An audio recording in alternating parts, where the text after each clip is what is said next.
এই জাদুবিদ্যা সত্য।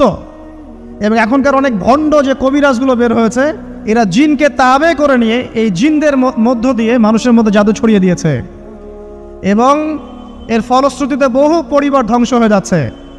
এই জাদুবিদ্যা সত্য। আরও একটা জিনিস সত্য, নবী সাল্লাল্লাহু আলাইহি ওয়াসাল্লাম বলেছেন ইন্না আইনাল হক, চোখের নজর সত্য। নবী করিম সাল্লাল্লাহু আলাইহি ওয়াসাল্লাম বলেছেন চোখের বদনজর সত্য। এই যে আমরা বলি ফেসবুকে এত বেশি ছবি দিয়েন না ভাই, ছবি তুলেন না, ছবি তুলেন না, বারবার যে বলি নিষেধ করি, কারণ কি জানেন? একটাই কারণ, বিকজ চোখ লাগাটা সত্য। মানুষের চোখ লাগে, এই কথা শুনলে অনেক মজুমদাররা হাসবে না? কথা বুঝতে পারেন নাই?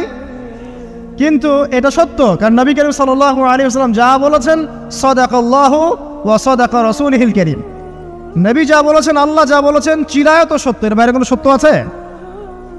আচ্ছা দেখেন, আমি বললাম যে জাদুবিদ্যা সত্য। এই জাদুবিদ্যার চর্চা মানুষ করে, এখনও করে, এবং এই জাদু দিয়ে মানুষের ক্ষতি করার জন্য জিনের প্রয়োজন হয়, দুষ্ট জিন। এই জিনগুলোকে মানুষ তাবে করে মানুষের ক্ষতি করার চেষ্টা করে। দেখবেন এখন গ্রামে গঞ্জে শহরে সব জায়গায় ছড়িয়ে পড়েছে না? দেখবেন, খুব সতর্ক থাকবেন। আমি পরে সলিউশন বলছি আপনাদেরকে। আরেকটা বলেছি, নবী সাল্লাল্লাহু আলাইহি ওয়াসাল্লাম বলেছেন চোখের বদনজর এমন সত্য যে একটা উটকে এই রান্নার ডেকচির মধ্যে ঢুকাই ফেলতে পারে। আর একটা উট খুব সুন্দর, ভালো, আপনি দেখছেন মাশাআল্লাহ বলেন নাই, নজর লেগেছে, উটটা মারা গেছে, দেন তারপর তাকে জবাই করে খেয়ে ফেলতে হয়েছে। একজন সাহাবী গোসল করছিলেন, গোসল, এটা হাদিস সহিহ, এই আলেম ওলামা যারা আছেন তারা জানেন যে এই হাদিস সহিহ। একজন সাহাবী গোসল করছেন, তার গায়ের চামড়াটা খুব সুন্দর ছিল, একদম স্কিনটা অনেক সুন্দর থাকে না এমন কিছু মানুষ? আচ্ছা, এখন আরেকজন সাহাবী এই গোসল দেখছেন দূর থেকে, দেখে বলছেন যে কি চমৎকার তার শরীরের রংটা, যেন কুমারী নারীর মতো, অনেকটা এমন একটা কথা তিনি বলেছিলেন। সাথে সাথে এই সাহাবী অজ্ঞান হয়ে পড়ে গেছে। কোন সাহাবী? যিনি গোসল করছিলেন। এটার আপনি কোনো ব্যাখ্যা দিতে পারবেন না তো, এখানে কোনো সায়েন্স দিয়ে বা মেডিকেল সায়েন্স দিয়ে আপনি কোনো ব্যাখ্যা করতে পারবেন না। একটা ব্যাখ্যা দিতে পারেন, কিন্তু কেন সেটা হলো সেটা আপনি অ্যান্সার খুঁজে পাবেন না। তো নবী সাল্লাল্লাহু আলাইহি ওয়াসাল্লামের কাছে নিয়ে যাওয়া হলো তাকে। তিনি বললেন যে এই ব্যক্তির ব্যাপারে কি কেউ ভালো মন্দ কিছু বলেছিল? তখন একজন সাহাবী বলেন হ্যাঁ, অমুকে বলেছে এর স্কিনটা অনেক সুন্দর, ওকে ডেকে নিয়ে আসুন। ওকে ডেকে আনা হলো। ডেকে আনার পর নবীজি তাকে অনেক শাসালেন, তোমরা তোমাদের ভাইদেরকে কি মেরে ফেলতে চাও? তখন এই সাহাবী তো অবাক, আমি আবার কখন মারতে চাইলাম ইয়া রাসূলুল্লাহ? আমি তো মারতে চাই নাই, আমি তো খালি বলেছি যে তার গায়ের রংটা অনেক সুন্দর। তখন তিনি বললেন কেন তুমি সুবহানাল্লাহ বললে না, কেন তুমি মাশাআল্লাহ বললে না? যখন মাশাআল্লাহ বলবেন, সুবহানাল্লাহ বলবেন, নজরটা লাগবে না। আর যখন আপনি মাশাআল্লাহ বলবেন না, সুবহানাল্লাহ বলবেন না, দেখবেন নজর লেগে গেছে। আপনি বিশ্বাস করেন ব্যবসা খুব ভালো চলছে, মানুষ বলল যে বাহ তোর তো ব্যবসা হেভি, লালে লাল শাহজালাল, ঠিক আছে, দেখবেন আপনার কেনা বেচা বন্ধ হয়ে গেছে। এরকম হবে, আমার কথাটা বিশ্বাস করেন।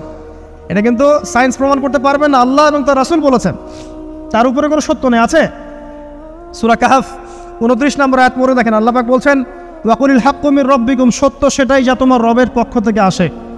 ফামান শাআ ফালইউমিন, যার ইচ্ছা হয় বিশ্বাস করুক, ওয়ামান শাআ ফালইয়াকফুর, যার ইচ্ছা হয় সে অস্বীকার করুক। এই কারণে আমরা বলি ফেসবুকে এত বেশি ছবি দেওয়া, এই আই ওয়াশ করা, এই যে শোডাউন করা, হ্যাঁ, ইসলামের কিছু কাজ করলেন একদম মানুষকে না দেখাইতে পারলে ঘুম হচ্ছে না, এগুলো বন্ধ করেন, এগুলো বন্ধ করে দেন আল্লাহর ওয়াস্তে। অফলাইনে কাজ করেন, নিজেকে গোপন করার চেষ্টা করেন। যত বেশি মানুষের কাছে নিজেকে এক্সপোজ করবেন, কাজের বরকত কমে যাবে, কাজের বরকত কমে যাবে, চোখ লাগবে, নজর লাগবে। এবং চোখ লাগা বদ নজরে বহু আলেম আস্তে আস্তে মাঠ থেকে মাইনাস হয়ে গেছে না? যায় নাই? এখন কি আলেমদের সংখ্যা বেশি না কম? যত দিন যাবে আলেমের সংখ্যা আরও কমে যাবে। নবীজি বলেছেন আলেমদের সংখ্যা কমতে থাকবে, মানুষ জাহেলদেরকে আলেম বানিয়ে নেবে। তো প্রিয় ভাইরা, জাদুবিদ্যা সত্য, চোখের বদনজর সত্য, রাতের এই অনিষ্টগুলো সত্য, রাতের বেলা অনেক ক্ষতি আছে। এই জন্য নবীজি বলছেন বাচ্চাদেরকে বাইরে বের করো না, এবং তোমরাও রাত যখন গভীর হবে তখন এদিক ওদিক ঘোরাফেরা করো না। দেখবেন রাত যত গভীর হয় আমাদের শহরগুলো তত জীবিত হয়, তাই না? তাই না? রাত যত গভীর হচ্ছে শহর তত জীবিত হয়। চায়ের দোকানে আড্ডা বেশি, ওই সিনেমা দেখছে, টিভি দেখছে, ক্যারাম খেলছে, লুডো খেলছে, ঘুম নাই। ঘুম কখন? ফজরের আগে আগে। ফজরের নামাজ কিন্তু নাই, ফজরের ঠিক আগে আগে, আবার ওই যে জোহরের নামাজের সঙ্গে উঠতেছে। এখন আমাকে বলেন এরকম জেনারেশনকে দিয়ে কি আসলে ইসলামের কোনো খেদমত হবে? আচ্ছা।